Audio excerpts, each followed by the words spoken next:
Pada akhir abad ke-15, kejayaan Majapahit mulai memudar. Pusat-pusat kekuasaan di pesisir utara Jawa mulai berkembang sebagai wilayah dagang dan penyebaran agama Islam.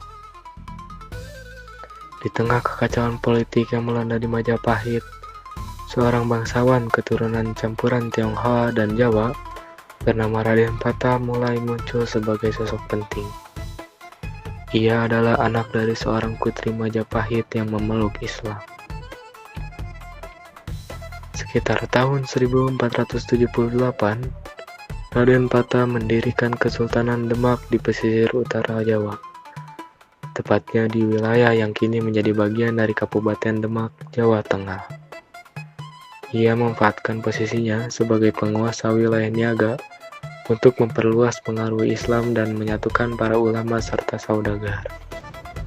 Raden Patah mendirikan Masjid Agung Demak yang menjadi simbol kekuatan agama dan pemerintahan Islam di Jawa. Ia berhasil menarik dukungan para wali, termasuk Sunan Kalijaga, berperan sebagai penyebar Islam melalui pendekatan budaya lokal, dan Sunan Bonang berperan dalam membimbing kerajaan dan pendidikan Islam. Setelah wafatnya Raden Patah, kekuasaan berpindah ke menantunya, Sultan Trenggana, yang memimpin dari tahun 1521 hingga 1546. Di bawah kepemimpinannya, Trenggana Demak mencapai puncak kejayaannya.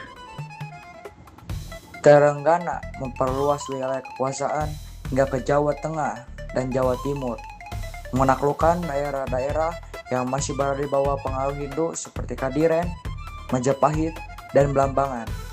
Ia juga memperkuat armada laut dan melakukan ekspedisi militer untuk melawan kekuatan asing seperti Portugis yang mulai menancapkan kuku di Malaka. Sistem pemerintahan sosial Kerajaan Demak menerapkan sistem monarki Islam, di mana raja atau sultan memegang kekuasaan tertinggi sebagai pemimpin politik dan spiritual. Namun, peran para ulama sangat besar dalam memberikan legitimasi keagamaan dan nasihat pemerintahan. Peran kerajaan dalam penyebaran Islam. Kerajaan Demak memainkan peran sentral dalam penyebaran Islam di Nusantara, khususnya di Pulau Jawa, dengan cara pembangunan masjid dan pesantren sebagai pusat pendidikan, pengiriman ulama dan dai ke wilayah pendalaman Jawa, perang melawan kekuasaan non-Islam yang menghambat syiar Islam seperti Portugis dan kerajaan Hindu yang represif. Masjid Agung Demak dibangun oleh Wali Songo dan Raden Patah. Masjid ini memiliki arsitektur khas Jawa, atap tumpang tiga, dan tiang kayu jati yang disebut Saka Guru. Masih beridiri hingga sekarang sebagai situs sejarah kaligrafi. Diukir oleh Sunan Kalijaga, pintu ini memuat motif dan ornamen khas Islam Jawa, termasuk kaligrafi Arab bertuliskan Allah dan Muhammad. Kaligrafi ini tidak selalu linear seperti di Timur Tengah, tetapi disusun dengan gaya lokal yang menyatu dengan ornamen daun, bunga, dan naga. Nilai-nilai Islam dan budaya lokal. Keistimewaan Demak adalah kemampuannya menggabungkan ajaran Islam dengan budaya lokal, tanpa merusak akar tradisi yang sudah ada. Nilai-nilai Islam yang ditanamkan ada tauhid, menyucikan Allah sebagai satu-satunya Tuhan. Selanjutnya, akhlakul karimah, perilaku baik, jujur, dan beradab. Lalu, keadilan dan musyawarah dalam pemerintahan. Terakhir, toleransi dan kasih sayang antar sesama.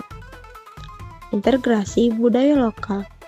Ada wayang digunakan sebagai media dakwah oleh Sunan Kalijaga untuk menyampaikan ajaran Islam.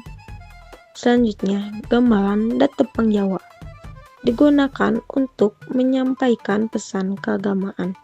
Terakhir, arsitektur masjid tidak menggunakan gaya Timur Tengah, melainkan mengikuti bentuk rumah jonglo yang akrab di masyarakat Jawa.